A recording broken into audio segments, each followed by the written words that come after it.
Welcome to the 2015 Show Me Your TDs Top 10 Wide Receiver Breakdown.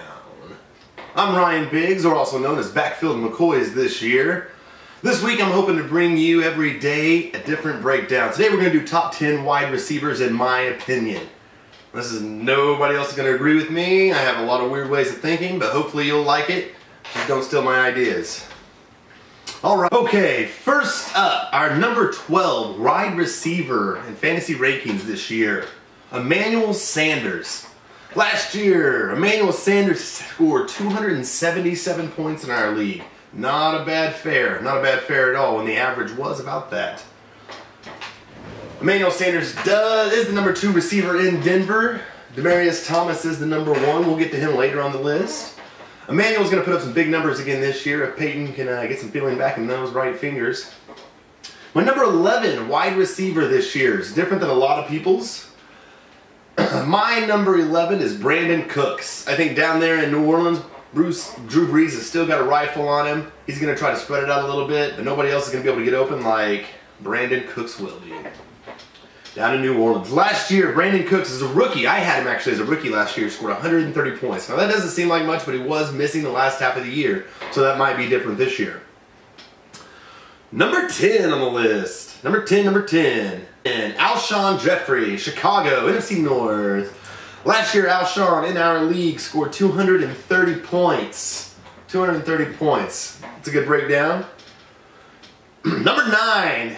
In our Show Me Your TDs league this year, this year, T.Y. Hilton. I have him ranked number 9th. That's going to be a really high-powered offense there in Indy this year. And I think T.Y. Hilton's going to get some love. Number 8. Calvin Johnson, the big man. The big man there in Detroit.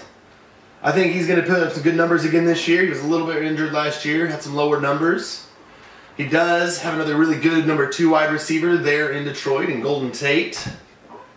They've got a really good rookie running back there in Detroit, so we'll see what Matthew Stafford decides to do with it. All right, number 7, A.J. Green down in Cincinnati.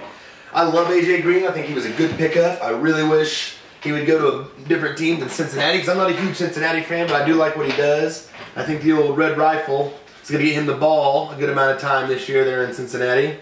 So I think A.J. Green's my number 7 choice for number 7. Number 6. Now that Jordy Nelson is out, Randall Cobb is going to get the ball quite a bit. Randall Cobb is my number 6 slot. They're going to figure out what to do down there. We'll see what old Mike McCarthy and Aaron Rodgers decide to do without Jordy Nelson this year, but I'm sure they're still going to make it deep in the playoffs. Number 5. Odell Beckham Jr., rookie sensation last year. Even after missing 4 games, still scored 267 points last year. Odell Beckham Jr., my number 5 pick. Excuse me, Randall Cobb scored 276 last year, and A.J. Green, again, 189. My number 4 pick, or not number 4 pick, sorry, my number 4 ranked wide receiver, Julio Jones.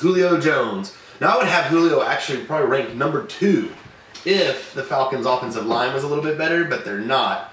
Matt Ryan is going to have to put it in Julio's hands a lot this year with Roddy White declining in age. No running back really. So we'll see what they do down in Atlanta, but Kyle Shanahan definitely likes to feed his ex-receiver, and Julio Jones is that ex-receiver there in Atlanta. 267 points for Julio Jones last year. Number 3.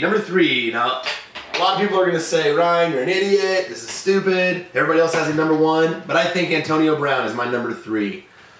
Antonio Brown's got a lot of upsides. And I'm probably wrong here. He's probably going to be the number 1. But with all the weapons that Ben Roethlisberger has there and Todd Haley's system in Pittsburgh, I really think he's going to be spreading out a lot.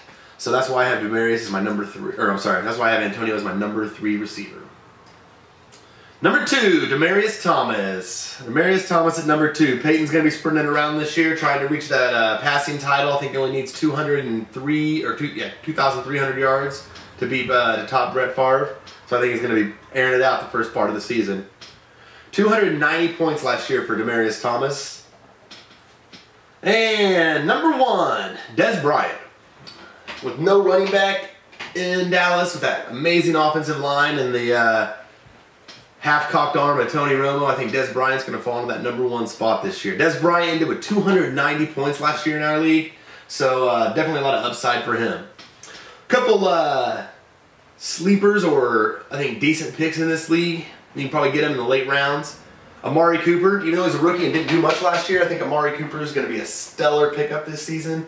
I don't think Derek Carr is that bad. Don't get me wrong, I hate the Raiders. But Derek Carr, I think, is going to be a pretty decent quarterback. And I think Amari Cooper is going to help make him that. Jeremy Maclin. Jeremy Maclin with the Kansas City. And I know some people in this league are very excited about that. And I think Alex Smith actually might try airing it out a little bit. And if he does that, I think Macklin's going to be the guy to get it.